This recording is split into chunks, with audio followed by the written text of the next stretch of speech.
Ankle and foot injuries, यहाँ पर हम एंकल एंड फुट की पैथोलॉजीज के बारे में पढ़ेंगे, इनकी असेसमेंट पढ़ेंगे, हम थोड़ा सा जनरल ओवरव्यू लेंगे about the anatomy of ankle and foot.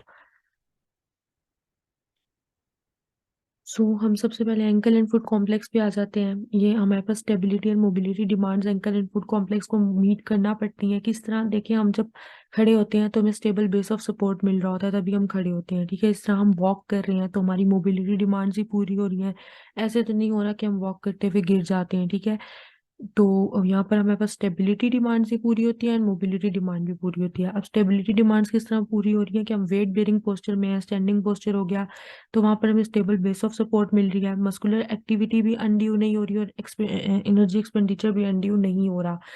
That is कि अगर हम नॉर्मल स्टैंडिंग पोजीशन में हैं तो हमारे मसल्स रिलैक्स होते हैं बेसिकली, लेकिन अगर हम टो स्टैंडिंग करें तो वहां पर हमारे मसल्स के ऊपर ज्यादा स्ट्रेस आएगा, मस्कुलर एक्टिविटी बढ़ जाएगी, एनर्जी एक्सपेंडिचर बढ़ जाएगा। ठीक है, then active as a lever for effective push off during gait. जब हम गेट में टो लिफ्ट करते हैं फ्रॉम द ग्राउंड, ठीक है, जब हमारा सिर्फ फुट लिफ्ट करते हैं फ्रॉम द ग्राउंड और यहाँ पर हमारा सिर्फ toe in contact with the ground होता है, तो तब हमारे पास जो स्टेबिलिटी डिमांड्स इस तरह अचीव हो रही होती है कि जो टो है बेसिकली मेटाटार्सल्स वहां पर एक्ट कर रहे होते हैं कि हमारा सारा बॉडी का वेट वो सपोर्ट कर रहे हैं। देन मोबिलिटी डिमांड्स आ गई तो हमारे पास जो रोटेशनल मूवमेंट्स हो रही होती हैं ड्यूरिंग वॉकिंग, वो हमारे पास हो रही होती हैं proximal joints of lower limb में, मतलब नी जॉइंट पे नहीं, एंकल जॉइंट में नहीं हो रही है, नी जॉइंट में होंगी, हिप जॉइंट में होंगी। ठीक है, देन हमारे पास शॉक एब्जॉर्बर के तौर पे फीट एक्ट कर रहे होते हैं। किस तरह? यहाँ पर हमारे पास आर्चेस होती हैं, वो as a shock absorber act कर रही होती हैं। देन हम जिस जगह पाँव रखते हैं हमारा जो है वो पाँव उसी कंफॉर्मिटी में आ जाता है। ठीक है,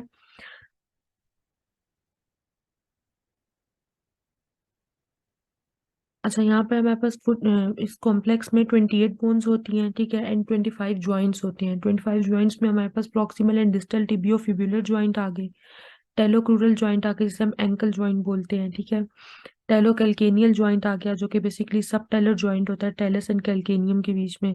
टेलो नेविकुलर जॉइंट हो गया टेलस एंड नेविकुलर के बीच में। कैल्केनियो क्यूबॉइड जॉइंट हो गया, and 5 tarsometatarsal joints and 5 MTP joints, metatarsophalangeal joints. ठीक है, 9 इंटरफेलेंजियल जॉइंट्स हो गए। इसके बाद ट्रेडिशनली जो हमारा फुट है ना, वो 3 फंक्शनल सेगमेंट्स में डिवाइडेड होता है। एक हाइंड फुट होता है, ठीक है, एक मिड फुट होता है और एक फोर फुट होता है। अब जो हमारे पास हाइंड फुट है, ये जो बैक वाला पोर्शन होता है, ये जहाँ पर पोस्टीरियर सेगमेंट हमारे पास टेलस का आ रहा है, इतना पोर्शन, एंड बाकी हमारे पास कैल्केनियस आ रही है ये। ठीक है, ये हमारे पास हाइंड फुट आता है। देन फोर फुट जो होता है ना, वो एंटीरियर सेगमेंट होता है जहाँ पर मेटाटार्सल्स आ रही है, मेटाटार्सल्स बोन एंड फेलिंजेस, ये हमारे पास फोर फुट है।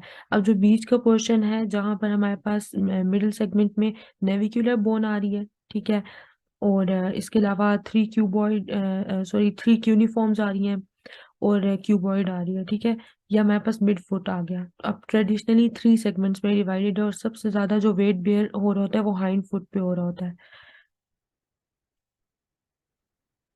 देन एंकल जॉइंट, हम इस टर्म का मतलब क्या है बेसिकली, हमारे पास ये टेलोक्रूरल जॉइंट होता है जिसमें हमारे पास दरमियान में टेलस होती है, एक तरफ मीडियल मेलुलस होता है ऑफ टिबिया, ठीक है, एक तरफ लेटरल मेलुलस होता है ऑफ फिब्यूला, बीच में हमारे पास क्या होगी? टेलस होगी।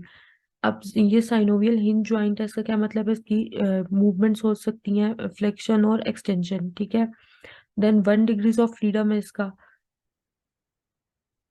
ये है हमारे पास यहाँ टेलस है, टेलस में एक साइड पे हमारे पास फिब्यूला है, एक साइड पे हमारे पास टिबिया है, ये हमारे पास लेटरल मेलुलस आ गया, ये हमारे पास मीडियल मेलुलस आ गया। ठीक है, तो यहाँ पर हमारे पास ये आर्टिकुलर कार्टिलेज है जो कि बेसिकली एक जॉइंट की जो जितनी भी चीजें होती है, साइनोवियल मेम्ब्रेन हो गई and all. Then ligaments of talocrural joint आके जो कि बहुत इंपॉर्टेंट है।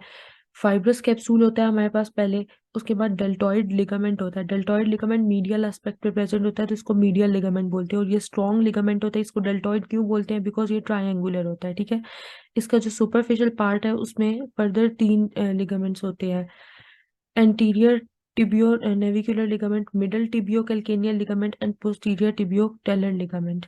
और जो हमारे पास इसका डीप पार्ट होता है ना, वहां पर उसको हम एंटीरियर टिबियो टेलर लिगामेंट बोलते हैं, ठीक है। इसकी अटैचमेंट होती है मीडियल सरफेस ऑफ टेलस पे, इसलिए हम इसे एंटीरियर टिबियो टेलर लिगामेंट बोल रहे होते हैं। लेटरल लिगामेंट आ गया। लेटरल लिगामेंट हमारे पास उसके थ्री बैंड्स होते हैं: एंटीरियर टेलोफिब्युलर लिगामेंट, पोस्टीरियर टेलोफिब्युलर लिगामेंट और कैल्केनियोफिब्युलर लिगामेंट।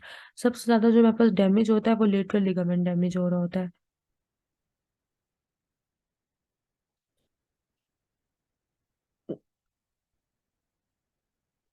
या हमारे पास एंटीरियर टेलर फिब्युलर लिगामेंट आ गया, ये पोस्टीरियर टेलो फिब्युलर लिगामेंट, और ये कैल्केनियो फिब्युलर लिगामेंट आ गया। ये हमारे पास लेटरल लिगामेंट के पार्ट्स हैं। देन ये डेल्टॉइड लिगामेंट के पार्ट्स आ गए। ये हमारे पास थ्रू आउट आ गया कि ये हमारे पास बनता है एंटीरियर टिबियो टेलर फिब्युलर लिगामेंट की टिबियो और फिब्युला के बीच में है। पोस्टीरियर टिबियो फिब्युलर लिगामेंट पोस्टीरियरली इन्हें कनेक्ट कर रहा है, ठीक है। देन ये हमारे पास कैल्केनियो फिब्युलर लिगामेंट आ गया, जो कि कैल्केनियम और फिब्युला को कनेक्ट कर रहा है। देन इसमें मूवमेंट्स आ गई है हमारे पास। प्लांटर फ्लेक्शन हो रही है, डॉर्सी फ्लेक्शन हो रही है, एबडक्शन और एडडक्शन हो रही है, जो कि हम जिन्हें ईवर्जन इन्वर्जन बोल रहे हैं। इसके अलावा इंटरनल एक्सटर्नल रोटेशन, लेकिन वो यहाँ पर नहीं हो रही है, मतलब हम ऐसे ज्वाइंट के बारे में नहीं कह सकते यहाँ पर हो रही है। ये हमारे पास फ्लेक्शन एंड एक्सटेंशन हो रही है इन दैट ज्वाइंट। इसमें ब्लड सप्लाई क्या है? आर्टीरियल सप्लाई में एंटीरियर टिबियल आर्टरी है, पोस्टीरियर टिबियल आर्टरी है, पेरोनियल आर्टरीज है, ठीक है। ये anterior tibial artery, this is posterior tibial artery and this is fibular artery, जिसको हम पिरोनियल आर्टरी बोलेंगे। नर्व सप्लाई है हमारे पास। डीप पिरोनियल नर्व आती है, टिबियल नर्व होती है और लेटरल सूरल नर्व होती है। देन सब टेलर ज्वाइंट क्या है हमारे पास? सब टेलर ज्वाइंट बेसिकली टेलस और कैल्केनियम के बीच में ज्वाइंट होता है, ठीक है। इसके हमारे पास जो प्रॉक्सिमल कंपोनेंट्स है इस ज्वाइंट के, वो क्या होंगे? हमें पहले तो पता है कि ज्वाइंट के ऊपर इंफीरियर सरफेस ऑफ या इंफीरियर एस्पेक्ट ऑफ टेलस आ रहा है, ठीक है। इसके अलावा जो इसके convex anterior and medial facets हैं वो आएंगे, और जिसका कनकेव पोस्टीरियर फेसेट है वो आएगा, ठीक है। डिस्टल कंपोनेंट्स में हमारे पास थ्री फेसेट्स हैं। एक तो हमारे पास कैल्केनियम का सुपीरियर एस्पेक्ट आ रहा है, ठीक है। इसके अलावा इसके जो concave anterior and medial facets हैं वो आ रहे हैं, एंड ये इसका मीडियल फेसेट कनकेव, ठीक है। अब कन्वेक्स पोस्टीरियर फेसेट आ रहा है, जो कि हमें शो नहीं होता। इस जॉइंट में ना दो कैप्सूल होते हैं। एक जो होता है वो posterior articular facet of talus and calcaneus पे होता है, और जो दूसरा होता है ना वो middle and interior facet of सब टेलर जॉइंट पे होता है। देन हमारे पास आइडियल अलाइनमेंट या नॉन वेट बेयरिंग पोजीशन में एंकल डॉर्सी फ्लेक्स होनी चाहिए मिनिमम 10 डिग्रीज पे विद नी एक्सटेंडेड एंड सब टेलर जॉइंट न्यूट्रल, या फिर एंकल हमारे पास प्लांटर फ्लेक्स होनी चाहिए मिनिमम 20 डिग्रीज पर। फंक्शनल रेंज हमारे पास क्या होती है? जब हम नॉर्मल गेट पैटर्न में वॉक कर रहे होते हैं तो 4 to 6 degrees of foot pronation होगी and 4 to 6 degrees of foot supination होगी। देन हमारे पास रूट्स, नर्व रूट्स कौन से इन्वॉल्व होते हैं? L4, L5, S1 and S2 involve होते हैं। हिस्ट्री हमारे पास अगर एक्यूट ट्रॉमेटिक ऑनसेट का पेन है ना, तो हमें एग्जैक्ट मैकेनिज्म ऑफ इंजरी पता चल सकता है। क्यों? क्योंकि आपको ट्रॉमा हुआ है, ट्रॉमा के बाद आपको फॉर एग्जांपल अगर हम स्प्रेन की बात करें तो ट्विस्टिंग इंजरी होती है, ठीक है। वहां पर आपको पता चल जाएगा कि इसका एग्जैक्ट मैकेनिज्म ऑफ इंजरी क्या है। प्लांटर फ्लेक्शन इनवर्जन स्ट्रेन है, they are more likely to result in capsule ligamentous injury, ठीक है। प्लांटर फ्लेक्शन यानी जो इनवर्जन स्ट्रेन होते हैं, जो इसकी हमने बात की थी कि जो लेटरल लिगामेंट का स्ट्रेन है वो हमें बस कॉमन होता है। अब वो फोर्सेस जो कि फुट को डॉर्सी फ्लेक्शन और एक्सटर्नल रोटेशन में मूव कर रही हैं, ठीक है, वो फ्रैक्चर कॉज कर सकती हैं, ठीक है। डॉर्सी फ्लेक्स अगर अपने फीट को करें और एक्सटर्नली रोटेट करें। इसके अलावा अगर हम फुट वियर में कोई चेंज आ रहा है, एक्टिविटी लेवल में चेंज आ रहा है, दैट इज आप जंपिंग की तरफ आ रहे हैं या आप जो है रनिंग की तरफ जा रहे हैं जबकि आप पहले प्रोन नहीं है, तो फिर आपका फुट में प्रॉब्लम स्टार्ट हो सकते हैं, ठीक है। अर्थराइटिस हो सकता है, वो क्रोनिक नेचर का होगा। या एक्टिविटी लेवल में आप मार्चिंग की बात करें तो वहां पर हमारे पास डिजेनरेटिव जॉइंट डिजीज आ सकती है, ठीक है।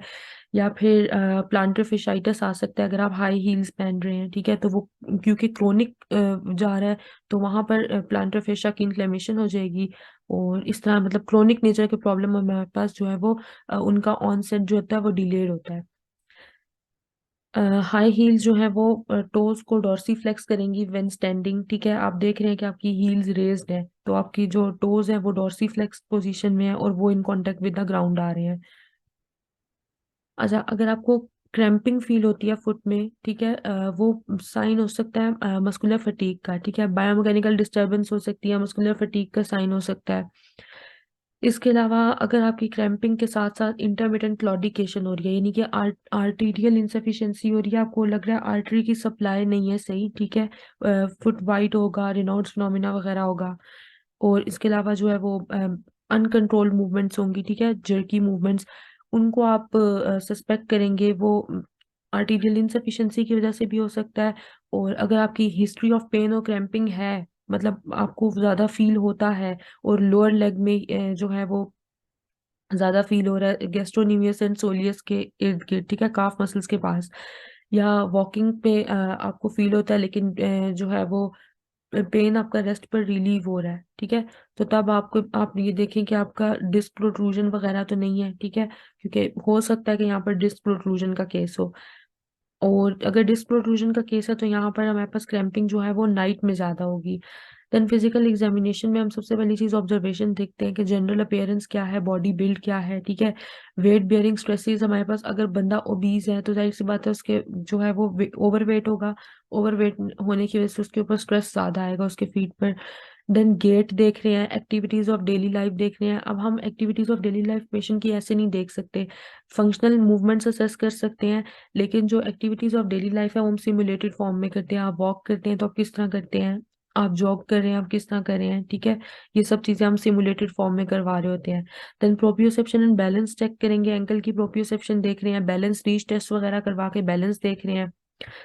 इंस्पेक्शन में हम स्किन एंड नेल्स चेक करेंगे, सॉफ्ट टिश्यू में स्वेलिंग एंड वेस्टिंग चेक करेंगे, मतलब स्किन में वहां पर हमारे पास इस तरह होता है कि समटाइम्स बिल्कुल रफ हुई भी होती है, इंटैक्ट नहीं होती। नेल्स में भी हमारे पास जो है वो उनकी शेप चेंज हुई हुई होती है, ठीक है। इसके अलावा सॉफ्ट टिश्यू में स्वेलिंग एंड वेस्टिंग देख रहे हैं, बोनी स्ट्रक्चर एंड अलाइनमेंट देख रहे हैं, क्लॉ टोज हो सकते हैं, हैमर टोज हो सकते हैं, मेलेट टो हो सकता है। ये हमारे पास हैमर टो है जहाँ पर हमारे पास जो है पीआईपी की फ्लेक्स पोजीशन में होता है, मेलेट टो में डीआईपी फ्लेक्स पोजीशन में होता है। टेलर बनियंस आ जाते हैं, जो कि हमारे पास बेसिकली पिंकी के साइड पे बनियन होता है। एंड हेलक्स वेल्गस आ जाता है जो कि थंब के साइड पर बनियन बन रहा होता है। ज्वाइंट टेस्ट हम यहाँ पे कुछ करते हैं, ज्वाइंट इंटेग्रिटी टेस्ट करते हैं जिसमें हम ज्वाइंट को चेक कर रहे हैं, एंटीरियर ड्रॉवर टेस्ट अगर डिसलोकेशन के केसेस में, टेलर टिल्ट कर रहे हैं टेलस की डिसलोकेशन के केसेस में, एक्टिव मूवमेंट्स करवा रहे हैं तो उसमें बेयर फुट वॉकिंग करेंगे, ठीक है, ये इससे टेस्ट हम कर सकते हैं। Standing with feet fixed, standing keeping knees extended, तो ये प्लांटर fasciitis के लिए हम कॉमन टेस्ट कर रहे होते हैं।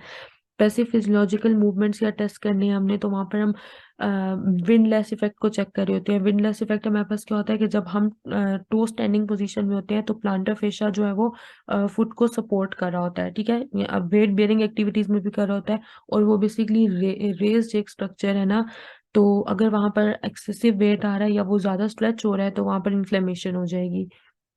या हमारे पास प्लांटर फेशिया, जब आप बिग टो को डॉर्सी फ्लेक्स करते हैं तो आपकी आर्च इंक्रीज होती है, ठीक है, और प्लांटर फेशिया टाइटन होता है, स्ट्रेच होता है, ये विंडलेस इफेक्ट है। फिर हम पैथोलॉजीज पर आ जाते हैं। पैथोलॉजीज में हमारे पास प्लांटर फेशाइटिस या सब कैल्केनियल पेन सिंड्रोम आ जाता है, ठीक है, इसमें प्लांटर फेशा की इन्फ्लेमेशन हो रही है, या हमारे पास प्लांटर फेशा था इसमें इन्फ्लेमेशन हो जाएगी। इसकी अटैचमेंट एक तरफ से कैल्केनियस की तरफ होती है, एक तरफ से मेटाटार्सल बोन्स के नीचे होती है, ठीक है, इसको हम आर्च स्प्रेन भी बोलते हैं, बिकॉज ये हमारे पास आर्च के नीचे आ रहा है ना, लेटरल आर्च के नीचे एंड मीडियल आर्च के नीचे। हील स्पर की वजह से भी हो सकता है कि कैल्केनियम के अंदर अगर मतलब कैल्केनियम के ओस्टियोफाइट्स बन गए, कोई स्पर था उसने जाके प्लांटर फेशा के अंदर इन्फ्लेमेशन कॉज कर दी। हाई इंसिडेंस होता है इसका रनर्स में और एरोबिक डांसर्स में। इसके कॉजेज क्या होंगे, ओवर यूज सिंड्रोम है, आप हाई हील्स पहनते हो उसकी वजह से हो सकता है, ठीक है, ज्यादा जॉग करते हैं तब स्ट्रेच होता है आपका। तो सिम्टम्स में आ जाते हैं तो यहाँ पे स्टिफनेस होगी, पेन होगा इन द मॉर्निंग, ठीक है, रेस्टिंग के बाद पेन होगा, और जैसे ही आप स्टेप लेंगे ना सुबह उठकर, एक भी स्टेप आप बेड से नीचे रखते हैं तो आप फ्यू स्टेप्स के बाद आपका पेन एग्रेवेट कर जाएगा, ठीक है, अगर आप स्टेयर्स क्लाइंब कर रहे हैं या टो पे स्टैंडिंग कर रहे हैं तो हाई हील्स पहन रहे हैं तो, ठीक है, प्रोलॉन्ग स्टैंडिंग के बाद भी आपको पेन होगा। इसको फिजिकली एग्जामिन किस तरह करेंगे, हमने हिप, नी और एंकल की अलाइनमेंट को चेक करना है, ठीक है, जो कि पेस प्लेनस कॉज करी हो, यानी कि फ्लैट फुट कॉज करी है, एंड पेस कैवस यानी कि हाई आर्च्ड फुट, ठीक है, आपकी मीडियल आर्च रेज हुई हुई होती है, और hyperpronation of the foot के प्रोनेटेड पोजीशन में ज्यादा है फुट, ठीक है। Localises tenderness at the plantar fascial attachment of the calcaneus, ठीक है। इसके अलावा हमने टेंडरनेस चेक करनी है कि जो हमने बात की थी कि कैल्केनियम के ऊपर भी प्लांटर फेशिया की अटैचमेंट होती है, तो उस लेवल के ऊपर हम टेंडरनेस चेक करेंगे। हमने एमटीपी ज्वाइंट्स को हाइपर एक्सटेंशन करवा के देखना है, तो वहां पर डिस्कम्फर्ट फील होगी, ठीक है। हमने बात की कि मेटाकार्पल्स के ऊपर इसकी क्योंकि अटैचमेंट होती है सेकंड, तो वो हम अगर वहां पर हाइपर एक्सटेंशन करवाएंगे तो ऑब्वियसली फेशा मजीद स्ट्रेच होगा और पेन होगा। रेंज ऑफ मोशन ग्रेट होगी, लिमिटेड होगी, वो भी हमने देखा था विंडलेस इफेक्ट में किस तरह। मैनेजमेंट हम किस तरह करें, अगर इसकी मैकेनिकल कॉज है यानी कि हाई हील्स वगैरह है, तो उसका शॉर्ट टर्म गोल हमारे पास क्या होगा कि हमने इन्फ्लेमेशन को कंट्रोल करना है, ठीक है, और अनड्यू स्ट्रेस को हमने हटाना है, जिससे हम हाई हील्स नहीं पहन सकते हैं। लॉन्ग टर्म में हम मैकेनिकल फैक्टर्स को करेक्ट कर रहे हैं, वही बात कि हम इन सोल्स ले रहे हैं दूसरे, और हम हाई हील्स नहीं पहन सकते। Ice massage, rest, anti inflammatory medications, ये चीजें यूज करेंगे। अल्ट्रासाउंड यूज करें एंड फोनोफिलेसिस, ठीक है। हाइड्रोकॉर्टिसोन हमारे पास जो है वो कॉर्टिकोस्टेरॉइड है, 10% हम वो यूज कर रहे हैं अल्ट्रासाउंड के साथ, ठीक है। तो फोनोफ्रेसिस के थ्रू हम वो एडमिनिस्टर कर रहे हैं, उससे पेन रिलीव हो जाएगा। नॉन वेट बेयरिंग रिकमेंड की जा रही है कि जब तक आपका पेन ज्यादा होता है ना, तब तक आप वेट बेयरिंग नहीं करें, जब तक इन्फ्लेमेशन रिड्यूस नहीं हो जाती। नाइट स्प्लिंट्स देते हैं, ठीक है, और प्लांटर फेशिया के स्ट्रेचेस होते हैं, लेकिन वो हमारे पास लॉन्ग टर्म ट्रीटमेंट में आते हैं। Then progressive cross friction massage हो रहा है, ठीक है। स्ट्रेंथनिंग एक्सरसाइजेस करवाएंगे गैस्ट्रोनीमियस एंड आर्च मस्कुलेचर के लिए, जिसमें हमारे पास पिरोनियस लॉन्गस मसल्स आ जाते हैं, ठीक है, और पिरोनियस ब्रेविस। फिर हम टेपिंग कर सकते हैं, स्ट्रेपिंग कर सकते हैं फेशिया की। मेटाटार्सल बार्स दे सकते हैं। मेटाटार्सल बार जो होगी वो अगर शू में अगर वो फिट कर दी जाती है, तो उसकी वजह से 4 फुट के ऊपर ज्यादा प्रेशर नहीं आता, और इन्फ्लेमेटरी इंपेयरमेंट्स जो कि हमारे पास एमटीपी ज्वाइंट की हो रही है, मेटाटार्सोफेलेंजियल ज्वाइंट की, उस वो रिड्यूस हो जाएगी, वहां पे इन्फ्लेमेशन रिड्यूस होगी, ठीक है। वेट बेयरिंग आपकी रीडिस्ट्रीब्यूट होगी मेटाटार्सल हेड से पैड के ऊपर, ठीक है, जो मेटाटार्सल बार है वो पैड के ऊपर, बेसिकली वो इतना ही होता है कि वो इस मेटाटार्सल बार के ऊपर आ जाए। देन इनवर्जन एंकल स्प्रेन आगे, जो कि हमारे पास लेटरल लिगामेंट का स्प्रेन होता है, हमने बात की थी मोस्ट कॉमन होता है ये, ठीक है। 90% of all ankle sprain are inversion sprain. चलते चलते पाँव मुड़ गया, एंकल स्प्रेन हो जाएगा इस तरह। अब यहाँ पर लेटरल लिगामेंट का स्प्रेन हो रहा है। देन इवर्जन एंकल स्प्रेन, ये मीडियल लिगामेंट के होते हैं, जो कि डेल्टॉइड लिगामेंट था वो स्ट्रॉन्गर होता है, तो उसमें इतने ज्यादा कॉमन नहीं है। अब ये किस तरह होते हैं, result of some sort of force to the lateral aspect of the ankle. आपके एंकल को लेटरली कोई फोर्स लगी है, तब आपका मीडियल जो है वो लिगामेंट डैमेज हो रहा है, ठीक है, डेल्टॉइड लिगामेंट ये। देन इसकी मैनिफेस्टेशन यानी कि साइन एंड सिम्टम्स क्या है, कि अगर आपको स्प्रेन होता है ना, तो जब आप वेट बेयरिंग कर रहे हैं तब आपको पेन फील होगा, ठीक है। टेंडरनेस होगी अलोंग द जॉइंट, ब्रूजिंग मिलेगी, एडिमा और स्वेलिंग मिलेगी, आरओएम लिमिटेड होगी, इंस्टेबिलिटी मिलेगी at the level of the joint, ठीक है, जॉइंट इंस्टेबल होगा। कोल्ड फुट भी हो सकता है, पैरेस्थीसिया भी हो सकता है, ठीक है। पिरोनियल नर्व डैमेज अगर हो रही है या कंप्रेस हो रही है, तो वहां पर आपको फुट कोल्ड मिलेगा और पैरेस्थीसिया मिलेगा, जो नर्व के साइन एंड सिम्टम्स होते हैं। इन्वर्जन इंजरी मिल रही है और फोर्सफुल ईवर्जन इंजरी मिल रही है एंकल पे, ठीक है। और अगर आपकी प्रीवियस हिस्ट्री थी एंकल इंजरी की या इंस्टेबिलिटी की, तो मे भी दोबारा हो जाए। इसमें स्पेशल टेस्ट हम कर रहे होते हैं। एंटीरियर ड्रॉवर टेस्ट होता है, जिसमें आप एंकल को इंटीरियर ड्रॉ कर रहे होते हैं। टेलर टिल्ट होता है या स्क्वीज टेस्ट होता है, ठीक है। अब हम ये देख रहे हैं कि कौन कौन से स्ट्रक्चर इन्वॉल्व है, जिसमें हमने बात की कि ई वर्जन इंजरी है या इनवर्जन इंजरी है। देन हमने फिजिकल असेसमेंट में देख रहे हैं कि हम पैसिव इनवर्जन और प्लांटर फ्लेक्शन जो है ना, वो अगर करवाते हैं ना, passive inversion and planter flexion, तो लेटरल लिगामेंट के स्प्रेन के अंदर ना वो वहां पर सिम्टम्स को एग्रेवेट कर देगी। अगर हम पैसिव ई वर्जन करवा रहे हैं ना, तो वो फिर मीडियल लिगामेंट के स्प्रेन में जो है वो सिम्टम्स को एग्रेवेट कर देगी। अब हमारे पास ग्रेड 1 का स्प्रेन है, तो वो माइल्ड इम्पेयरमेंट होगी या फ्यू फाइबर्स डैमेज हुए हैं, ठीक है। तो वहां पर मिनिमल स्वेलिंग मिलेगी, टेंडरनेस मिलेगी, और लिटिल इम्पैक्ट होगा ऑन फंक्शन, ठीक है। आप फंक्शन कर पा रहे हैं लेकिन आपको पेन है, और मिनिमल स्वेलिंग है और टेंडरनेस है। ग्रेड 2 का अगर है तो वो मॉडरेट इम्पेयरमेंट है, यानी पार्शियल टीयर आ गया वहां पर लिगामेंट का, तो मॉडरेट स्वेलिंग मिल रही है, पेन और टेंडरनेस मिल रहा है with decrease range of motion and ankle instability मिलेगी आपको वहां पर। और ग्रेड 3 है तो वो सिवियर इम्पेयरमेंट है बिकॉज वहां पर टोटल रप्चर है, ठीक है। आपको स्वेलिंग मिलेगी, टेंडरनेस मिलेगी, loss of function and marked instability मिलेगी, लेकिन पेन नहीं मिलेगा बिकॉज वहां पर अब जो पेन सेंसिटिव फाइबर्स थे वही डैमेज हो गए हैं टोटल टीयर में, ठीक है। इसकी मैनेजमेंट हम किस तरह करेंगे, ग्रेड 1 और ग्रेड 2 में तो हम जो है ना वो राइस प्रोटोकॉल यूज कर रहे होते हैं, रेस्ट आइस कंप्रेशन एलिवेशन वाला, ठीक है। फर्स्ट 3 डेज के लिए तो हम लाजमी यही यूज करते हैं। देन जो ग्रेड 3 है ना, उसके लिए हमने स्प्लिंट्स वगैरह दे देते हैं, ठीक है। और इसको हील होने का प्रॉपर टाइम देते हैं, और अगर हील ना हो रहा हो तो सर्जिकली रिमूव रिपेयर भी हो सकता है, ठीक है।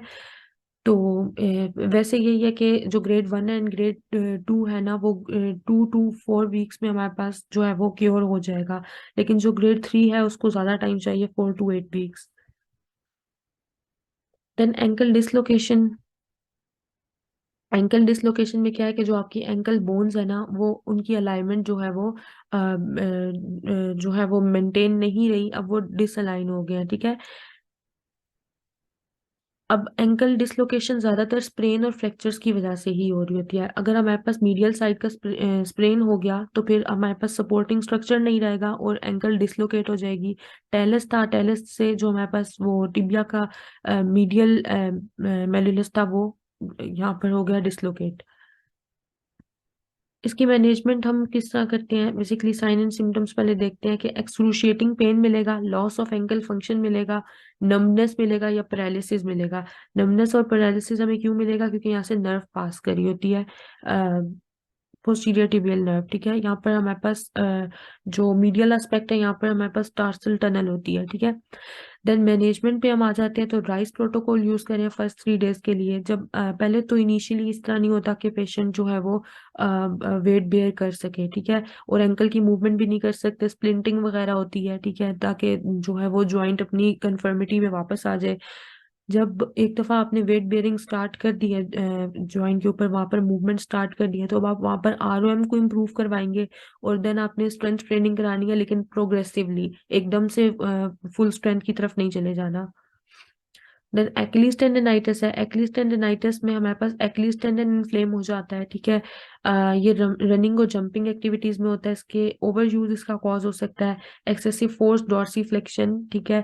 और जो हमारे पास काफ मसल्स हैं अगर वो उनमें फ्लेक्सिबिलिटी नहीं है तब, अगर फुट की हाइपर प्रोनेशन करवा रहे हैं या ट्रेनिंग एरर्स हैं, पुअर फ्लेक्सिबिलिटी एंड वीकनेस है, तब हमारे पास एक्लीज टेंडिनाइटिस होगा। मेल में ये कॉमन होता है और रिपीटेटिव और हाई इम्पैक्ट स्पोर्ट्स में ये हो रहा होता है, ठीक है। सर रनिंग कर रहे हैं, रनिंग कर रहे हैं तो यहाँ पर हमारे पास एक्लीज टेंडन होता है जो कि स्ट्रेच हो रहा है, ठीक है। बास्केटबॉल एंड वॉलीबॉल में जंप आप कर रहे होते हैं, उसमें भी होता है। इसके सिम्टम्स क्या है, पेन मिलेगा, स्वेलिंग, डॉर्सीफ्लेक्शन की वजह से आपको पेन और क्रेपिटस मिलेगा, ठीक है। अब देखें यहाँ पर हमारे पास वैसे तो ये प्रोमिनेंट एक स्ट्रक्चर होता है एक्लीज टेंडन, लेकिन जब यहाँ पर टेंडनाइटिस हो गया या टीयर हो गया तो वो हमारे पास प्रोमिनेंट नहीं रहेगा स्ट्रक्चर। ट्रीटमेंट में हमारे पास राइस प्रोटोकॉल है, टेपिंग है, एंटी इन्फ्लेमेटरी मेडिकेशंस है, और अगर टीयर हो गया है तो फिर सर्जरी है, ठीक है। अगर टोटल टीयर हो गया है तो रप्चर के केसेस में हम सर्जरी करते हैं। रप्चर किन केसेस में होता है, स्पोर्ट्स में that require burst of jumping, pivoting and running, ठीक है। आप एक पाँव पे अगर जो है वो काम कर रहे हैं या रनिंग कर रहे हैं या जंपिंग कर रहे हैं तो उसमें होगा। और inability to plantar flex foot, ठीक है, जब आपके एक दफा रप्चर हो गया तो अब आप या बेसिकली अगर सिर्फ इन्फ्लेमेशन भी हो तो भी आपको पेन होता है while planter flexing the foot. Rupture हो गया तो इस तरह हमारे पास ये हमें रप्चर मिलेगा एक्लीज टेंडन, ठीक है, इसकी सर्जरी हो जाएगी, ये सर्जिकली रिपेयर हो जाएगा। देन अगर नर्व लीजन है तो एंकल और टार्सल जॉइंट के ऊपर ड्यूरिंग गेट क्या इफेक्ट आ रहा है नर्व लीजन का। अगर कॉमन पिरोनियल नर्व की इंजरी है, बेसिकली कॉमन पिरोनियल नर्व जो है ना वो फिब्यूला के हेड के या नेक के अराउंड से पास करी होती है, उसकी इंजरी हो गई तो हमारे पास जो है फुट डॉर्सी फ्लेक्स नहीं कर पाएगा, और हम उसे बोलेंगे कि हमारे पास ड्रॉप्ड फुट है, ठीक है। एंटीरियर क्रूरल मसल जो है वो कॉन्ट्रैक्ट नहीं कर पाएंगे। 4 फुट जो है वो पहले स्ट्राइक करेगा, जब हमारा जो स्टांस फेज है उसमें 4 फुट पहले स्ट्राइक करेगा, देन हील स्ट्राइक करेगी ग्राउंड पे, ठीक है। तो स्लैपिंग गेट आएगी, high steppage gait. Then tibial nerve अगर डैमेज हो जाती है तो आप फुट को प्लांटर फ्लेक्स नहीं कर सकते during interval between the toe of and swing phase. इस तरह आप फुट को प्लांटर फ्लेक्स नहीं कर सकते, ठीक है, अगर टिबियल नर्व डैमेज हो रही है। और आप टो रेज नहीं कर सकते जिस तरह आपने ये टो पे रेज किया हुआ है फुट, ठीक है। देन क्यूबॉइड डिसफंक्शन आ जाता है, यहाँ पर हमारे पास सबलक्सेशन या क्यूबॉइड सिंड्रोम होता है। रीजन क्या होती है क्यूबॉइड डिसफंक्शन की? कैल्केनियो क्यूबॉइड जॉइंट का डिसफंक्शन आ गया, ठीक है। पिरोनियस लॉन्गस के टेंडन के ऊपर एबनॉर्मल पुल आ गया जो कि बेसिकली क्यूबॉइड को सपोर्ट कर रहा होता है। एक्यूट सिवियर पेन होगा, स्वेलिंग होगी लोकलाइज, ठीक है, कैल्केनियो क्यूबॉइड जॉइंट के ऊपर ही स्वेलिंग होगी। और रनिंग में प्रॉब्लम होगा, आप जो है वो लेटरल शिफ्ट नहीं कर सकते, जो कटिंग होती है मतलब सीजरिंग गेट नहीं ले सकते कि एक पाँव दूसरे पाँव के आगे रख के नहीं चल सकते, जंपिंग नहीं कर सकते, डांस नहीं कर सकते। ट्रीटमेंट पे हमारे पास क्या है कि हम क्यूबॉइड को मैनिपुलेट करेंगे। लॉन्ग टॉर्सी फ्लेक्सर्स जो हमारे पास एक्स्ट्रा उन पे स्ट्रेस आया हुआ था उनको हम रिलीज कर रहे हैं, पिरोनियल्स को रिलीज कर रहे हैं विद डीप मसाज, ठीक है, इस तरीके से। देन टार्सल टनल सिंड्रोम, या हमारे पास टार्सल टनल होता है along the medial malleolus. Tarsal tunnel में हमारे पास जो है वो ये कंप्रेशन न्यूरोपैथी है, जिससे हम क्यूबिटल टनल की बात करते हैं या कार्पल टनल की बात करते हैं, इसी तरह ये भी टार्सल टनल भी कंप्रेशन न्यूरोपैथी है जहाँ पर पोस्टीरियर टिबियल नर्व इन्वॉल्व है। टार्सल टनल के कंटेंट्स हमारे पास क्या है? मसल्स होंगे, tibialis posterior, flexor digitorum longus, इसके अलावा posterior tibial artery, vein and nerve है, ठीक है। Then flexor hallucis longus. अब जो मसल्स है ना इनमें से किसी में भी अगर हमारे पास इन्फ्लेमेशन हो जाती है तो टिबियल नर्व कंप्रेस हो जाएगी, ठीक है, इन्फ्लेम हो जाएगी, काउंटर इन्फ्लेमेशन होगी। क्लिनिकल फीचर्स क्या है कि ये हमारे पास मिडिल एजेड फीमेल में कॉमन होता है, ठीक है। पेन होगा, बर्निंग सेंसेशन, जो प्रॉपर हमारे पास नर्व के सिम्टम्स हैं वो होंगे अलोंग द मीडियल मेडुलस। नमनेस होगा, पेन वर्स्ट हो रहा होगा विद एक्टिविटी, और रेस्ट पर जो है पेन रिलीव हो रहा है। पॉइंट टेंडरनेस मिलेगी आपको मीडियल बॉर्डर ऑफ एबडक्टर हेलोसिस में, ठीक है। वेलिक्स टेस्ट करवाएंगे, वो इसमें पॉजिटिव आएगा। वेलिक्स टेस्ट होता है जो कि हम शार्टिक नर्व के ऊपर एक्स्ट्रा कंप्रेशन कॉज कर रहे होते हैं, उसकी वजह से साइन एंड सिम्टम्स जो है वो रेसिप्रोकेट करते हैं। टीनल साइन करवाएंगे, दैट इज के जो हमारे पास टार्सल टनल है उसके अलोंग हम फिंगर टैपिंग से कंप्रेशन देंगे, और वहां पर हमारे पास अगर जो सिम्टम्स एग्रेवेट करें इसका मतलब है कि टार्सल टनल सिंड्रोम है। 2 पॉइंट डिस्क्रिमिनेशन डिक्रीज कर जाएगी, मतलब आप फुट से 2 पॉइंट्स के बीच में जो है ना वो अगर 2 पॉइंट्स आपने सामने रखे हैं आप उनको टच नहीं कर पाएंगे, ठीक है। यहाँ पर हमारे पास एग्जैक्ट लोकेशन बनती है टार्सल टनल की। देन इसके कॉजेज क्या है? इंट्रिंसिक फैक्टर्स आ जाते हैं इसमें, टेंडिनोपैथीज आ जाते हैं, हमने बताया कि उन मसल्स के अंदर कोई फॉल्ट आएगा तब। ओस्टियोफाइट्स बन गए तो होगा, असेसरी मसल्स का कोई फॉल्ट आ रहा है, गैंग्लिया बन रहा है, लाइपोमास बन रहे हैं, तब हमारे पास हो रहा है। एक्सट्रिंसिक फैक्टर में क्या है कि ट्रॉमा हो गया, फुट मेल फॉर्मेशन है जिसमें क्लब फुट वगैरह आ जाता है, देन कॉन्स्ट्रिक्टिव फुटवियर है, एडिमा है, ठीक है। ट्रीटमेंट में हमारे पास क्या है कि नॉन ऑपरेटिव ट्रीटमेंट हम कर सकते हैं जिसमें एक्टिविटी मॉडिफिकेशन कर रहे हैं, मेडिकेशंस दे रहे हैं, एनसिड्स वगैरह, ताकि पेन रिलीफ हो सके, ठीक है। एक्टिविटी मॉडिफिकेशन से कंप्रेशन रिलीज होगी, नर्व मोबिलाइजेशन करेंगे, नाइट स्प्रिंट्स वगैरह देंगे, ऑर्थोटिक इंसर्ट्स दे रहे हैं जिससे कंप्रेशन नहीं आएगी। ऑपरेटिव ट्रीटमेंट में हम जो है मीडियल इंसिजन कर रहे होते हैं टार्सल टनल की, ओवर टार्सल टनल, ठीक है, जिस तरह के हम क्यूबिटल टनल में कर रहे होते हैं मीडियल एपिकॉन्डाइल की incision. Release of posterior tibial nerve in tarsal tunnel, ठीक है, नर्व को रिलीज करें हैं। इसके अलावा इसका सक्सेस रेट हमारे पास 71% तक का होता है। That's it, that's our lecture.